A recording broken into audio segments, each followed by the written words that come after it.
Dragons, which is what brings this episode of Shadiversity to you. The Dragons shirt, which poses the most important reply to any statement or observation. What about dragons? This is my house. Ah, but what about dragons? Oh, so you want me to marry you? But what about dragons? Will you please pass the salt? But what about dragons? Dragons have feelings too, people. We cannot forget the dragons. Available on Teespring, link in the description. Shadiversity. Greetings, I'm Shad, and welcome back to my series where I take a look at what best historical medieval weapons would be suited for a certain fantasy race. And in this episode, we're going to be looking at centaurs. In case you don't know, a centaur is a half-human, half-horse creature from classic Greek mythology, but it has been employed in certain, classic fantasy series such as the Chronicles of Narnia. And in the Chronicles of Narnia, the weapon that stands out most, it's been a little while since I've seen the movie, they give the centaur a really big longsword, and you would kind of call it a war sword, because it's almost at greatsword levels, but not really a greatsword just yet, so yeah, a war sword. Is that the best weapon for a centaur? Well, let's have a look at them. First, we need to determine their strengths and weaknesses. Now, in things where centaurs appear, because I know they, they're a creature in the monster manual, but more of a race that's not a main playable race in Dungeons and Dragons, what I'm talking about. They're not given their upper body, their human, levels, to my remembrance. Their strength in terms of their upper body is about the same as a human, but I think that might be given high strength because a horse, just by itself in terms of their body, is a much stronger, animal than a human, but there's that balance. So the upper body we can assume to be very equivalent to human levels of strength, but then they have the advantages and endurance that a horse has, particularly the speed. And that is a very significant part right there. There's a reason why humans went to such great lengths and trouble to train horses in a way that they'd be effective in combat, and it's speed. As soon as you get that mobility of a horse, the combat tactics suddenly change quite significantly. Interestingly enough, some of the best weapons we can pick for a centaur will actually be the best weapons that were employed in mounted combat. Now, I'm not saying it's a perfect conversion from a mounted warrior versus a centaur, because there's a key kind of difference between a centaur and a mounted warrior. Oh, I know that it's kind of obvious that they're connected. The centaur is not a mounted warrior, it's actually one creature, but with 6 limbs, technically. Now, that can affect certain weapon types, which I will get into. But first, let's establish some of the, well, it's funny, when I say common types of weaponry used on horseback, really, there was a lot, including swords to weapons that are better against armor, like maces and warhammers. One weapon that you will not find used very often on horseback are pole arms, and I say that with a grain of salt, a bit of a caveat that comes in with this, because a spear is technically a type of pole arm, and they were definitely used from on horseback, as well as the lance, okay? But when I say pole arms, I'm saying, the infantry pole arms, so we're talking about the billhook, or the halberd, or the poleaxe. But any weapon you can kind of use in conjunction with a shield, including a shield itself, they have been used on horseback. So they're a good basis for us to begin at when we are looking at the best weapons for a centaur.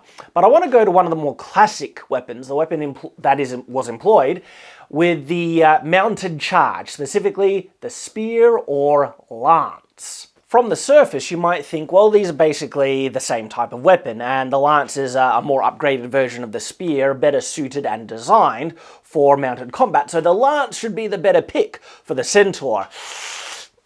Yeah, see, this is where we come into one of those interesting things about the differences between a centaur and a mounted warrior. The mounted warrior is sitting on the horse, and the centaur's, hands and body is fully connected to the horse.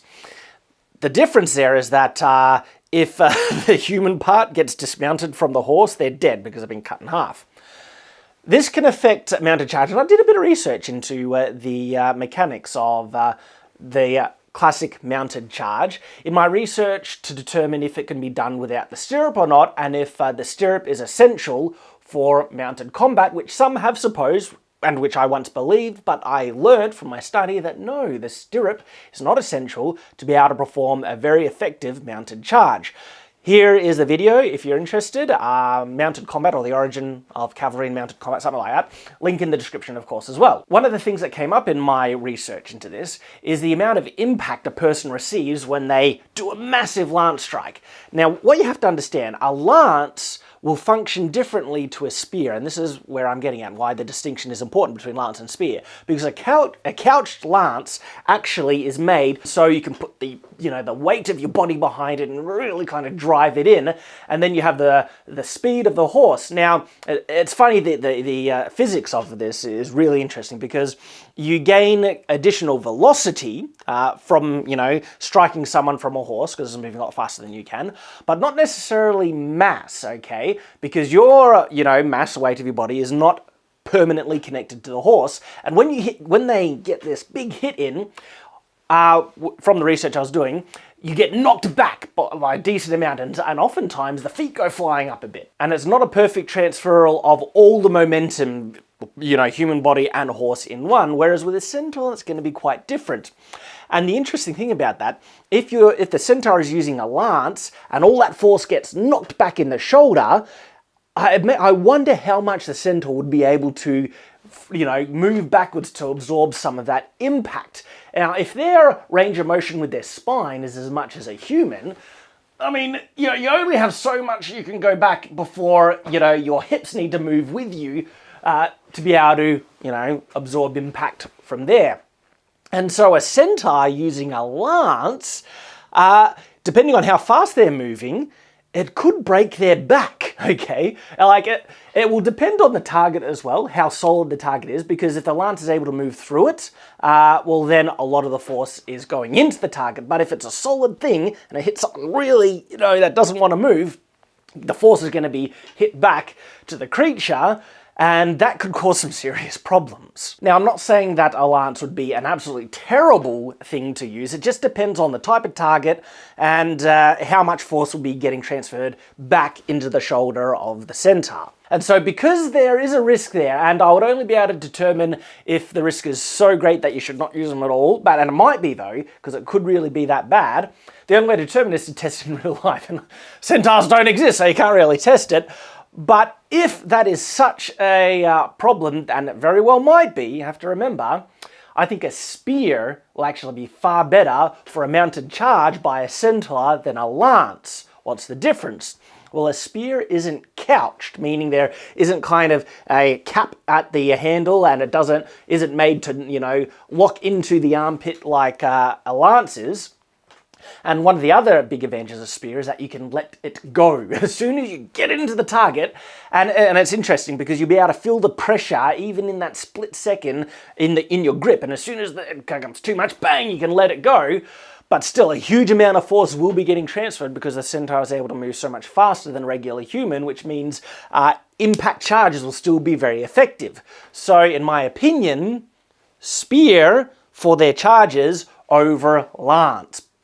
Now, if lances are actually not as dangerous as I wonder, but still in the research, I'll actually link the article. There's a full article where a guy was doing tests about mounted charges without stirrups and stuff like that, where he talks about the recoil and impact, where you have to really kind of roll with it.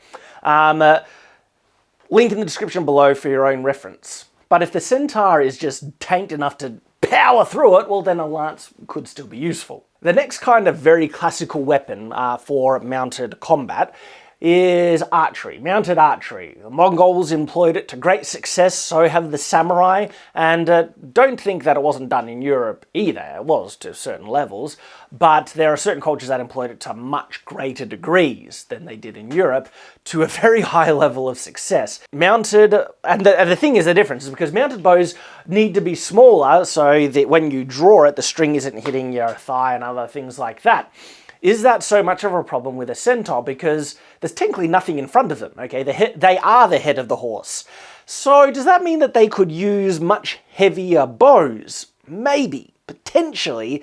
It depends how effectively they would be able to use it while in motion, because there's a lot of, bouncing around. It's not a smooth ride on a horse in full gallop, with variance. When you see people shooting English longbows, they really have to, they put all their strength into it. And I noticed that one effective, they kind of lean back and then they, move forward as they let loose, which is a very interesting tactic. But you can really see they are putting all their strength into it. But the big advantages with their Centaur is that they are able to, move the bow back and forward without hitting anything in front of them. And also, like with a short bow, when you want to move it across, you can't have it too long down because there's a horse in the way, but a Centaur not. So a Centaur could get away with a much heavier, bigger bow than the classic cavalry bow. And that could be very dangerous. As to, again, how effective would they be able to shoot it while on the move? Don't know, but people have been able to... Because one thing that I also have noticed, and I don't think it's universal, but it might be, is when I have, looked into mounted archery, one of the things that I notice the mounted archers do is that they'll stand up in the saddle when they're shooting. And I assume this is to absorb some of the shock from the horse's movement in the legs and try and even out, the bow so they can aim more effectively. A Centaur wouldn't be able to do that. Their body is permanently attached to the horse, so I wonder how much that might affect their accuracy. It could be because they don't have a means to stop the bounce, okay, unlike a human on a saddle who can stand up, that their accuracy could be absolutely rubbish unless they're standing still. So it depends. If you're writing a fantasy, you could actually make that a significant enough thing that Centaur archers cannot fire accurately while in a high level of movement, or even maybe even a low level of movement. If you've ever been on a horse, even while it's trotting, it's like... In fact, a horse ride is smoother when it's moving faster compared to when it's moving slower. And it's not to say that while it's moving fast, it's a smooth ride either. You're still doing the whole kind of... Now, having said that, this is all really based on an assumption, because I haven't tried firing a bow from a horseback, and it's only based on my observation of horse archers standing up in the saddle when they fire. Because if they can fire while sitting in the saddle, even with the bumpy ride, and be accurate, well then Centaurs could do it too, and they could use a much bigger bow because there's nothing in front of, where they're holding the arrow. So, depending on what you want to decide out of it, and depending on what the answer is, horse archers, tell me in the description below. I look forward to any feedback you have. So that's the subject of archery range combat. Could they use crossbows? Well, yeah, they could. I think bows are better suited for them, in my opinion. Now let's look at melee close quarter weapons that are not lances and other things like that. Centaurs, of course, would really rely on their maneuverability. That'd be absolutely stupid not to. That's their big advantage that they would have over humans and a lot of other creatures they fight, unless the creatures can move as fast as they can. But generally, in these analyses, we've been always comparing against humanoid creatures, which seem to be the most prominent, large-scale races in fantasy, elves, dwarves, and so on. In fact, Centaurs would have a significant disadvantage in rank, combat. So while they're all standing in a group, and that is you cannot fit nearly as many Centaurs in a small location as you can humans. See, humans standing up actually take up very small. If I was to kind of lie down and measure how much floor space I take up, it's not that much, and as a result, you can cram a lot of humans side by side and in rows. Centaurs can't do that. They'd be wider than humans just because they're the hip and girth, width of horses, and they're a lot longer than humans as well. And so rank-style formations wouldn't be nowhere near as effective for Centaurs as humans. And so in that sense, I don't see them making pike formations or shield walls or anything like that. They instead, and like I said, it would be weird for them to try and opt for that strategy, let alone for the disadvantage of their size, but also because they're not employing their greatest strength, which is their speed and maneuverability. So their style of combat would definitely be skirmish style, hit and run, flanking, all that great stuff, okay? And a question is, okay, what type of weapons are best for that? Before we get to the exact weapons, I want to just touch on the defensive weapon, a shield. Would a shield be useful for a centaur? Not as much as you might think, because you have to remember the centaur's body is a lot bigger than a human's. I mean, in terms of vital organs, is the heart in their chest or in, you know, the horse part? I don't know. I've never seen a fantasy that goes into that type level of detail with their anatomy.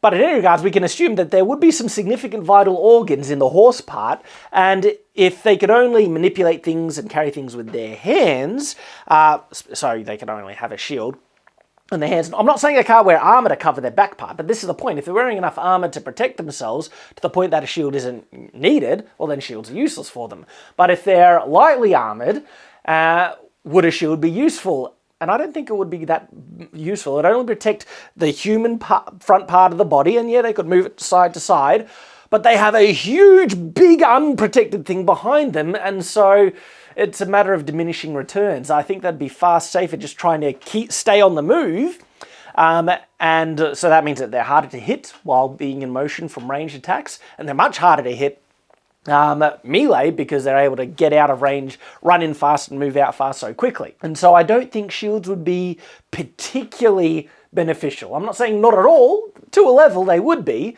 Maybe, you know, full body shields like the scutum or something like that. Kite shields, perhaps. But like I said, diminishing returns, I think they'd be better off just not using them, depending on the situation. Now this means that a centaur could actually use the type of weapon that was generally never used on horseback, and that is the infantry polearms. So billhooks, halberds, poleaxes, that would be pretty darn deadly. So actually instead of spears, right, because they can use two hands in their charge, that's crazy, okay? So maybe they use those polearms in those charges instead of a spear. Gosh, that would be deadly. My goodness. And can you imagine a centaur like running full speed on the side and has a halberd or poleaxe, just brings it in with this massive swing on the side, the momentum and force behind that axe head, that might even cave in armor. Like, that's deadly. Again, the big advantage that a centaur has over a mounted warrior is they have two hands. They don't need a hand on the reins to control things. Two hands. Gosh. So I think that would actually be my best pick for a centaur, is a infantry style polearm. Oh, that's deadly. That's awesome. Okay, so going down the list, next best weapons, okay? Yeah, swords would still be great, and they can use two-handed swords. Like, you can use two-handed swords, and it's funny when I said, you know, holding onto the reins. Again, I addressed this in one of my videos, can shields be useful in combat? I talk about the reins thing in more detail there. Reference there. In very brief, it's just, it's easier to control, and that seems to be the preference, to use reins, but it can be done without. So two-handed weapons can be used to an extent on horseback for a human, but it'd be far easier for a centaur, so that's why infantry polearms, but then they can use the bigger style swords as well. Ooh, gosh. The other thing that a centaur would have in advantage is that they could also act as a beast of burden to an extent. I mean, they would be able to carry far more kit than the average person. So perhaps they could even just carry a polearm as their sidearm. Usually humans never did that because they're so big and cumbersome, but not for a centaur, so my goodness, yeah.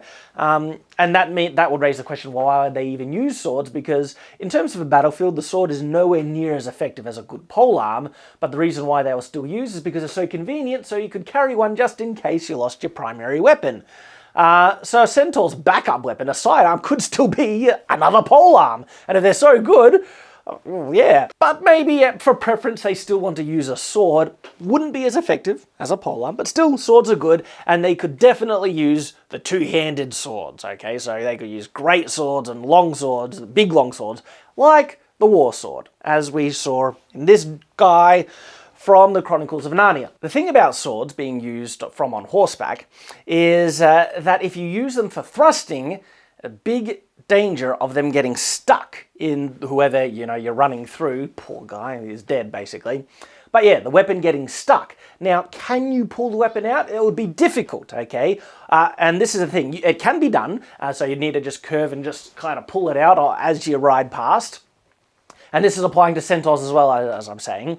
But there's always a risk you will lose the sword completely, even though it is possible to pull the sword out. So a safer option is to rely on heavy, vicious slashes that far less of a risk of it getting stuck in the opponent, and with the momentum, bang! Interestingly enough, this is why sabers have been so popular as a cavalry sword. Now, not all sabers are emphasized for just slashing, okay? Some can do both, and they're far more straight than you might think, slashing and thrusting, which gives the horseman, the cavalryman, the option to, depending on where's his opponent and all that stuff. And then there are sabers that seem to be far more emphasized for thrusting as well. So there's always that give and take, but in my opinion, I think slashing better and give them a big, heavy, slashy type of sword. But the great thing with centaurs is that they have two hands. They don't need to keep, on the reins. So a two-handed curved slashing weapon. So interestingly, two-handed curved slashing weapons, well, the katana comes to mind. That's one of the more famous ones. But the centaurs come from a European tradition. And so... And, if you've ever seen my Katanaverse whatever series, I mentioned that there are European types of swords that can be compared to the katana, but have certain advantages because of increased crossguard and a pummel to injure thine opponent rightly and all that fun stuff. So a mesa or a two-handed falchion. Oh boy. And when I say mesa, I mean talking the two-handed version, so Krieg's mesa. But yeah, I reckon in terms of the best sword pick for a centaur, two-handed mesa or falchion. So Narnia, like a long sword. I'm not saying they would never use a big long sword. They could if they want, but if they really wanted to emphasize the cut slashing ability, curved ones I think they would prefer far more, and they would be deadly. And then going down the list, you can look at the armor combating weapons, but I really don't think maces and warhammers would be a huge preference for them because they have, combating armor in spades in regards to the pole arms that they could use, especially if they are using pole axes. Gosh, they don't need to resort to warhammers and stuff like that because they have essentially a warhammer in the poleaxe. But with all the weapons we've been talking about, and this is what I mentioned when I said the weapons that a centaur, the creature itself, would be using, I actually don't think we have touched on what the the best weapon that a centaur could employ in combat. And it's interesting because it's actually really obvious, but it's thinking a little outside the box, right? But it seems like it is, really evident. Why would they not do this? And it's rarely ever done. In any fantasy, whatever, where I've seen centaurs as, a creature, I've never seen this done. But yet it should be obvious. And it's this. The very best weapon for a centaur would be a human on its back. And not just human, so human or humanoid creature, so even an elf or whatever, right? But a human on their back. Best weapon they could use. Now, I think there might be some kind of in-world explanations to explain why centaurs never let anyone ride them, because they're too prideful. These are creatures, they are not, animals that are owned and controlled.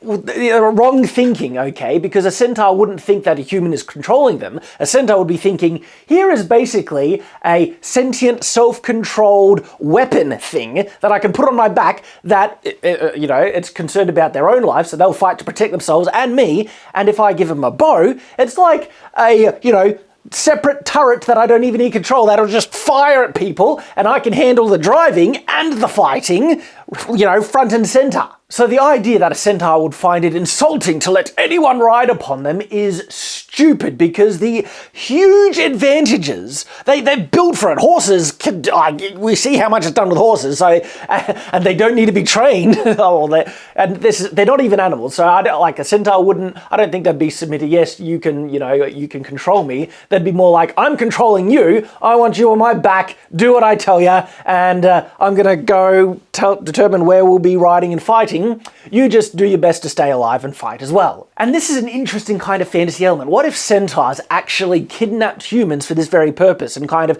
treated the humans like disposable animals that are serving a very important purpose? Because the human, they wouldn't want to die, so even if they don't like their overlord centaur masters, they'd probably still try and fight to, you know, live. And then the centaurs are technically breeding humans for their own purposes, to get them on their back and to fight alongside them when they go into battle. There are just so many advantages to this, because the humans would be able to employ every single weapon that they are able to employ in regular mounted combat. And so, say if the impact from a lance charge was too great for a centaur and they couldn't absorb it because they couldn't lean back, well, the human could do the lance hits, alright? If the centaurs couldn't employ archery to the same level because they, you know, too much bounce and they can't aim properly, the humans could do it because they can stand up in the saddles. If it's harder for centaurs to protect their, you know, kind of nether regions, a human could do it because they can hold a shield. And then you could even go on top of this, because the human doesn't need to control the centaur. The centaur's in complete control. So the human could actually be sitting backwards in the saddle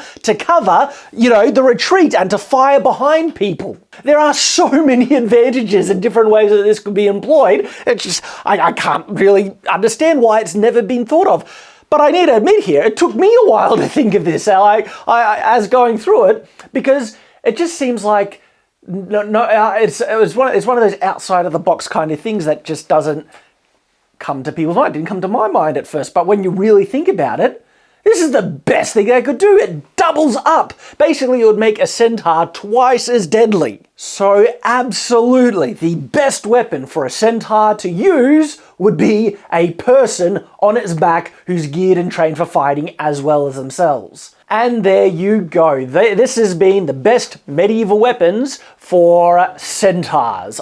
Thank you very much for watching. I hope to see you again. And until that time, farewell.